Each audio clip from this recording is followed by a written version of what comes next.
Chapter 5 of A Different Cowboy by Joe Jones. 3 days go by with Johnny laying in the cot resting. Tessa periodically comes in to check on him over the course of his healing. On the third evening, she walks into the room and sits at the end of the cot. He looks at her and smiles. She smiles. "How you feeling, cowboy?" she asks. "Well, I'm feeling a hell of a lot better now, Tess. I can't thank you enough for being there for me and nursing me back to health. I'm in debt to you." "No, you ain't. You already helped me when you fixed this house," she says. Johnny looks around the room and says, "Hey, speaking of which, you said your pa was going to help you with that. Where is he? I know I've been here for 3 days now, but I still haven't heard or seen him yet. He sure is a quiet fella." "Hey, get him in here. I'd love to meet him. I want to tell him how much of a wonderful daughter he has." She sits there looking at Johnny, then looks at the floor, puts her hands in her lap, and takes a deep breath. "Johnny, my pa is dead." Shocked by this news, Johnny sits up in bed. "What? What the hell happened? Did he get hit by one of the stray bullets that came through the house the other day?" "No. He died last winter." "Remember that freeze we had?" "I do. Killed a lot of our cattle." "Well," she says, "see, he had got real sick right before. We think he had tuberculosis. He had been fighting that for a while. Then the freeze came. Killed all the crops in my garden, and he was too sick to go hunt for food." "Why didn't you just go get some in town?" Joe asked. "I tried, but the freeze had killed most everyone's crops, and they would only sell to other white folks 'cause they was running short on food too." "So what happened?" he asked. "Well, we was starving for days. I only had a little bit of flour left to bake bread. We had to share that loaf of bread for days, just picking off the very least amount of it. With no food, he began to completely lose his strength. He knew that both of us couldn't make it on that one loaf of bread. I cried myself to sleep every night by his bedside, watching him deteriorate. Watching him deteriorate and knowing there was nothing I could do for him was becoming more than I could stand. Then, one cold morning I woke up to see him gone. On his bed laid a note, and on it he had wrote, "Tessa, I can no longer bear to see my daughter starve like this any longer. I must do something. I have taken my old rifle, and I have gone out to search for food. There is only half a loaf of bread left, and we're not going to make it this way. My precious daughter, if I don't make it back, do not come for me. It's too dangerous. Carry on and live out your days. Your mother would want that." Tears began to fill Tessa's eyes. After I read the note, I walked out the front door just to find him lying in the snow. He had only made it about 25 feet and collapsed from exhaustion. I guess he didn't have the strength to get back up to come inside. He froze to death. Johnny opens his mouth and closes his eyes and looks out the window as Tessa wipes the tears from her eyes. "I'm so sorry," he tells her. "That half of a loaf of bread lasted me the rest of the freeze." "Where's your mother?" he asked. "My mother died giving me life. Daddy told me she was a beautiful woman, but she lived a hard life as well. See, Daddy was a slave too until his master died. Then he became a free man.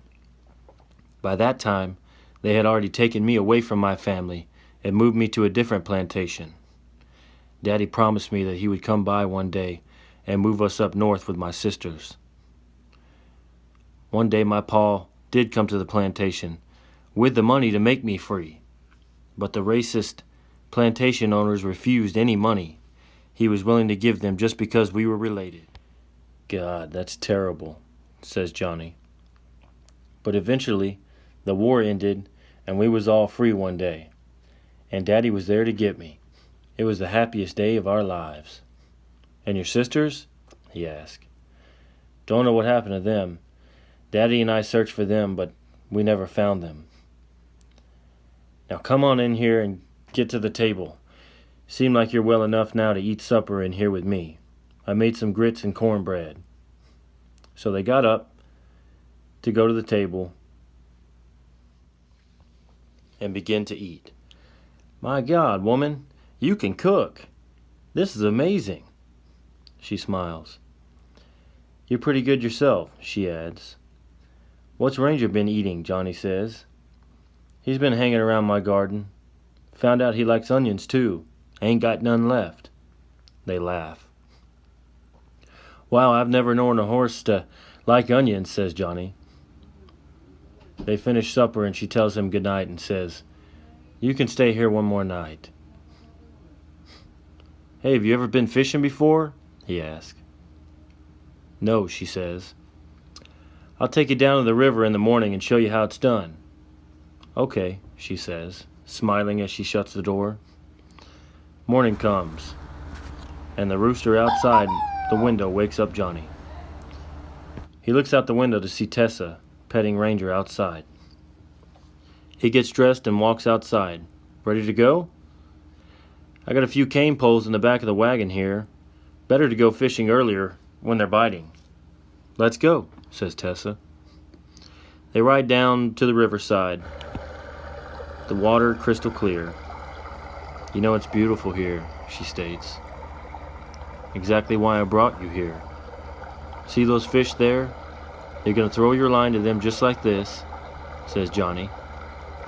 She does as he instructed and listens to the river flowing. Then the line starts to pull. I think I got one, she shouts. Okay, now start pulling the line real slow. She does, and a fish flops out of the water onto the bank. She smiles in excitement. Congratulations! You caught a rainbow trout, says Johnny. He's got beautiful colors, says Tessa. Yeah, and they taste even better, Johnny says. Johnny puts the fish in a bucket and puts the bucket in the wagon. He returns to Tessa, and they look into each other's eyes. They come into each other closer, and without saying a word, he looks down at her and slowly presses his lips into hers. She closes her eyes and then presses her lips back into his. He looks at her after the kiss and says, Tessa,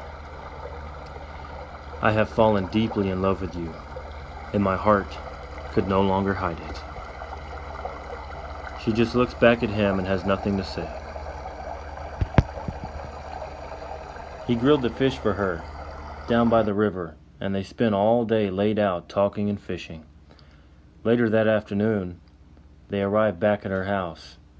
They were back in the room sitting down on the cot when Johnny stood up and said, Well, darling, I guess I'd better be heading out before it gets dark. He puts his cowboy hat back on and begins to walk to exit the room. Tessa jumps in front of him and says, Wait, you don't have to go. I mean, if you don't want to. It gets kind of lonely around here, and I've enjoyed you being around this past week. Okay, Johnny says as he smiles. I'd love to stay. Tessa reaches out and puts her hand on Johnny's chest. His shirt, halfway unbuttoned already, revealing his masculine, hairy chest, caught her attention. She runs her fingers through it. Oh, wow, she says. He raises his eyebrows and smiles. He reaches out to her and runs his fingers across her face and neck down to her collarbone. She closes her dark brown eyes and inhales deeply. He leans in and kisses her passionately, and then begins to kiss her neck.